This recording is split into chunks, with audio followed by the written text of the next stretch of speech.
All right, Rob. We've been passing our time here in lockdown in the UK and the United States, and we have some things to talk about today. And first of all, I guess you're catching up on your TV. Is that how you're spending your time? Yeah, pretty much. We've made a list. We've got a list of all the shows from every different service: Netflix, Disney Plus, which actually launched since we've recorded last. Amazon Prime stuff that we've paid for. And yeah, we finally got around to watching the morning show, which is really good. We ended up watching that really quickly. Yeah, I really enjoyed it myself. It's so far my favorite Apple TV show, so TV Plus show, I guess. Really, really well done. Yeah, I kept finding myself. I'm sat there like watching it, and I'm like, I don't think I'd ever considered Jennifer Aniston as like a really good actress. She's good in the things that she's done, which is a lot of like comedies and Right.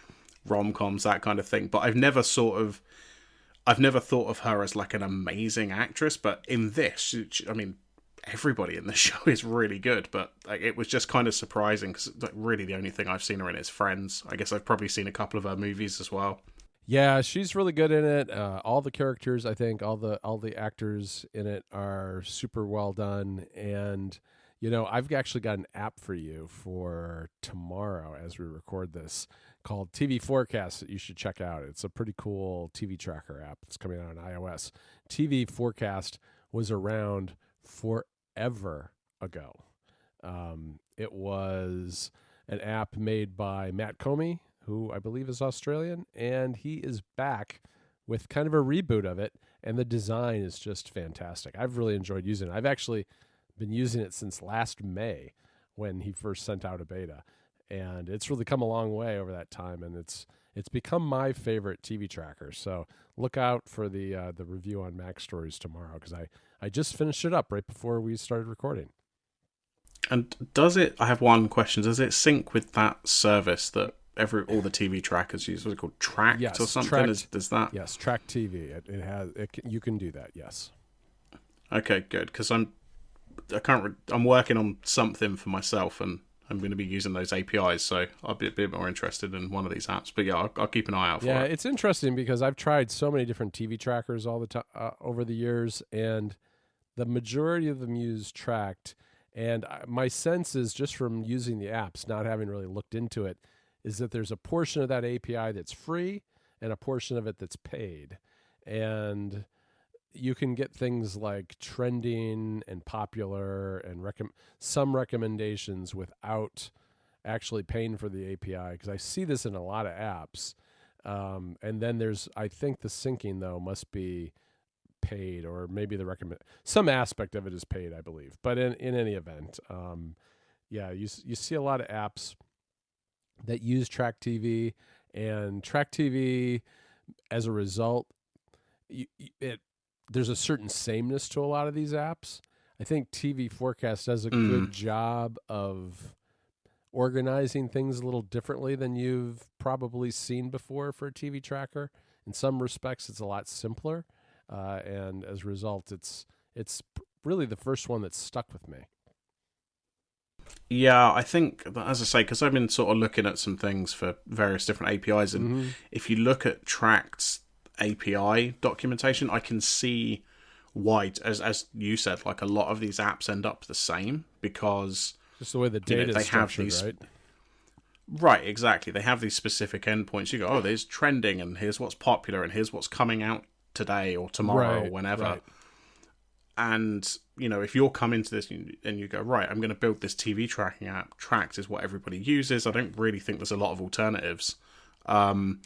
Yeah, you're almost always going to end up in the same situation, at least at the basic part. You're going to go, right, all of these API endpoints, I need to support that. Right. And then, as you say, you kind of need a little bit more imagination or sort of different thinking to differentiate your app from everybody else. Yeah, exactly. For me, what's different about TV Forecast is kind of the structure of the navigation and what information shows up where. And I think that's where it kind of becomes a unique app because you're right. Everybody's using these same endpoints. And as a result, you're going to get the same. You're going to get the same information when it comes to things like episode titles and dates and cast and all those sorts of things. It's more in the way it's designed and displayed that really has drawn me to this particular one.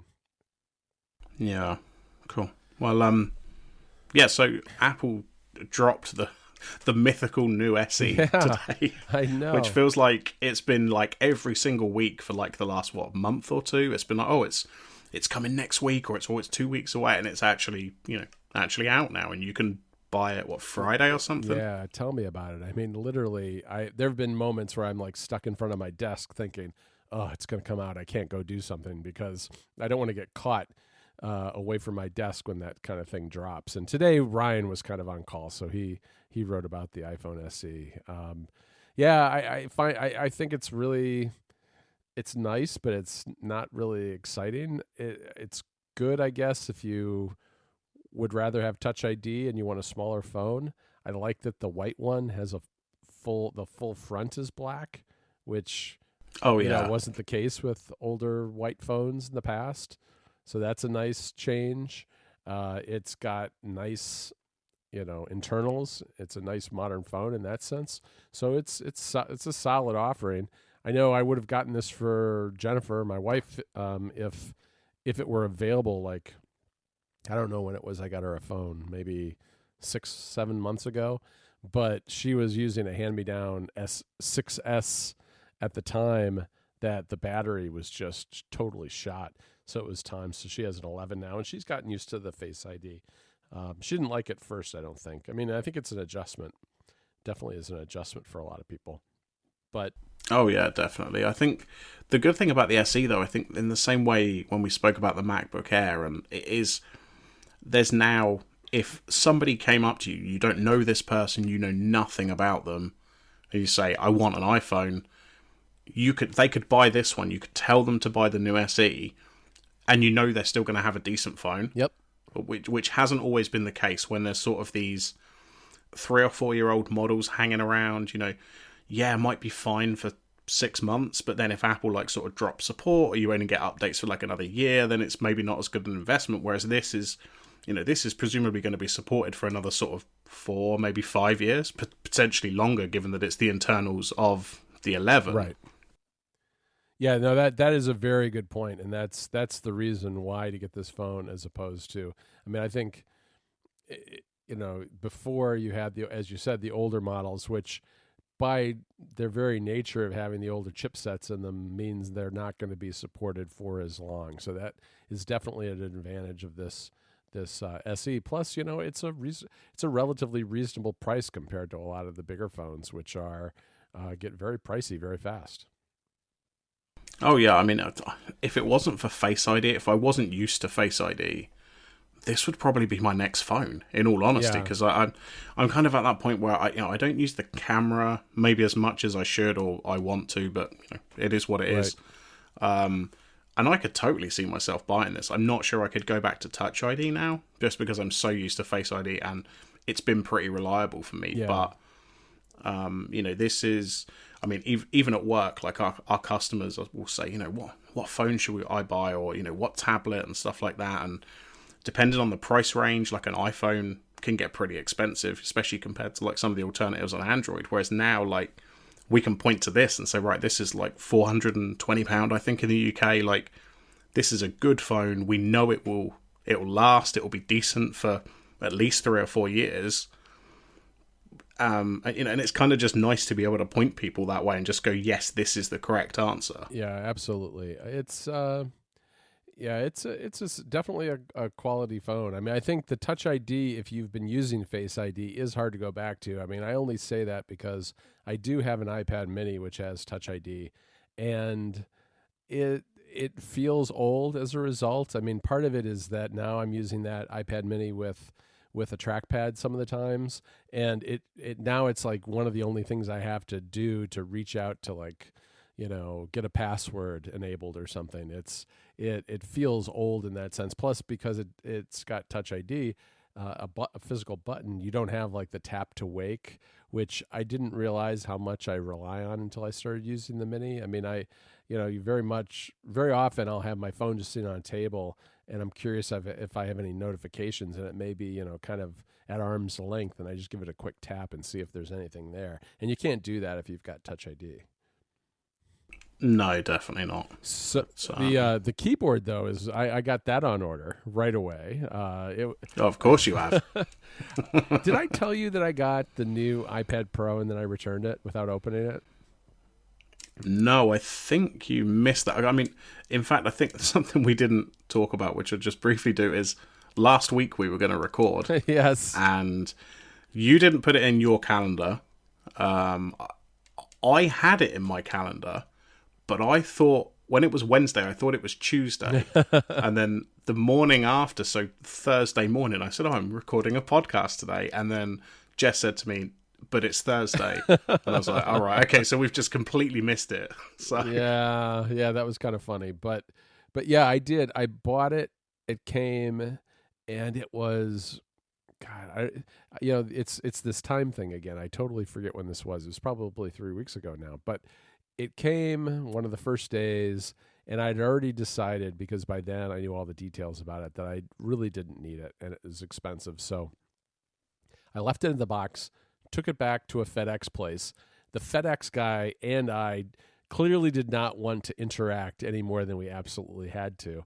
So I because, I'd already pre-labeled it and everything. I just brought it in. I said, I have this for drop off. And he's like, fine, just leave it. And I put it on the counter and I walked away. Right. And then afterwards I was thinking, oh, I really should have gotten a receipt for that with a tracking number, because this is an expensive thing. And then I started getting more nervous as time went on. On the 5th day, after I had not heard anything, I started getting really concerned that now I had spent, like $1,300 and had no iPad either. And then finally, like late that afternoon, I got an email from Apple saying that they had received it and I got my credit. So that was good. But I returned that and decided, especially since this keyboard is backwards compatible with the 2018 model, I would get that because I do a lot of typing and I really like the Magic Keyboard Folio. No, it's not the Magic Keyboard Folio. It's the Smart Keyboard Folio. I have to get my terminology correct because I have a way of thinking these words in the wrong order and then writing them down and then getting myself in trouble when the internet corrects me. So, I mean, if you get iPad stuff wrong with me, I'm not going to be able to tell you. I know. But, well, I've got other people I work with who would be very offended if I got that wrong. But this new keyboard just looks fantastic because one, it's backlit. Two, it's like it's supposedly the Magic Keyboard hardware that you get with a laptop. So nice keyboard. I've always been happy with the Magic keyboards.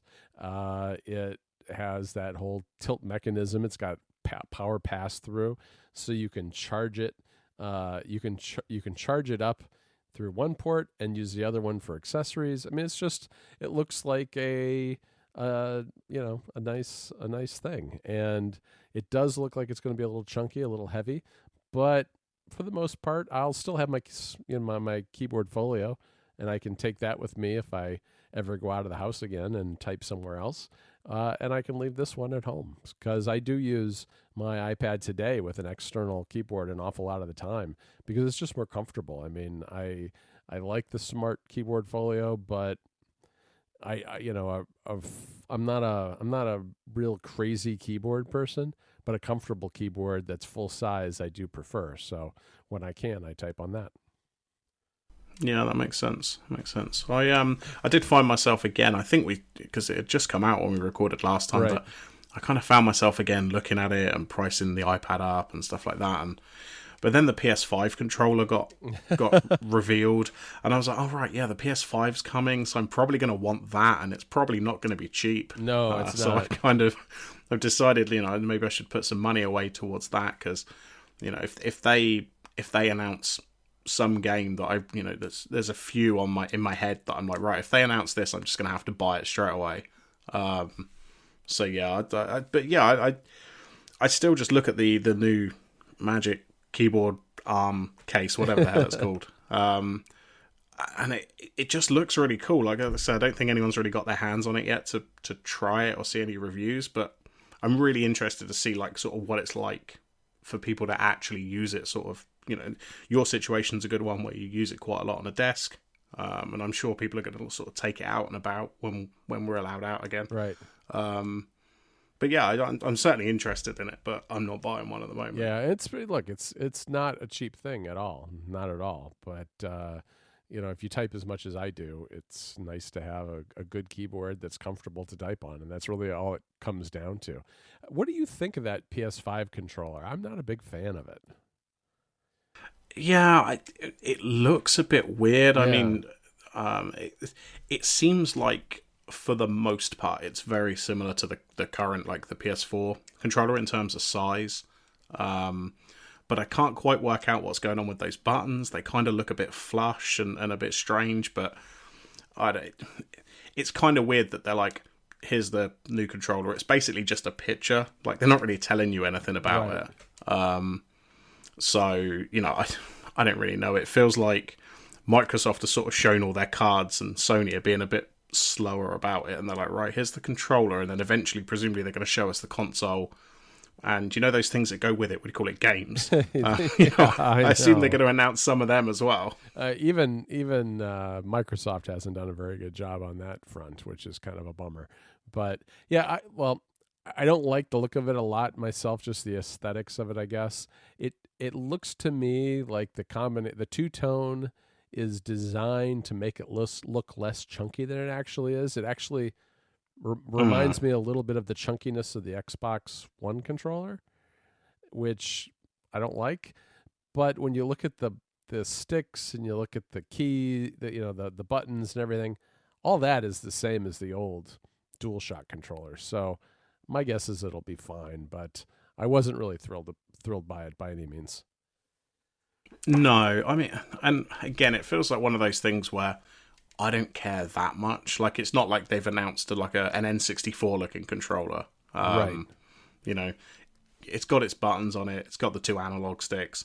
I don't really care. I just want to know what games are coming with it and how much this thing's going to cost me. Yeah, it's supposed to have, a nice haptic feedback. That could be an interesting component of it, but they didn't really talk about that in any real substantive way. But when it comes down to it, there are differences between the hardware in these two consoles, but every single generation, it's really come down to the games, and especially come down to, in the first year or two, the exclusives on each platform, which are going to really make or break the console regardless of what the hardware can do. Because people eventually do a pretty good job, developers do a good job coming up with games that take advantage of that particular hardware. And it's the games that make a big difference. If you have bad games that just run fast, I mean, nobody really cares about that. You want good games that run fast. Right, exactly. And Nintendo have also kind of, they've always done this, but you don't even need, like, really good hardware. Like, as long as you've got games that people want to play, regardless of what it is, you can still sell consoles. Right, exactly. Yeah. So I guess we'll see. What else we got today, Rob? I guess we need to talk about Animal Crossing and how you're not playing it. Yeah, I'm not playing it.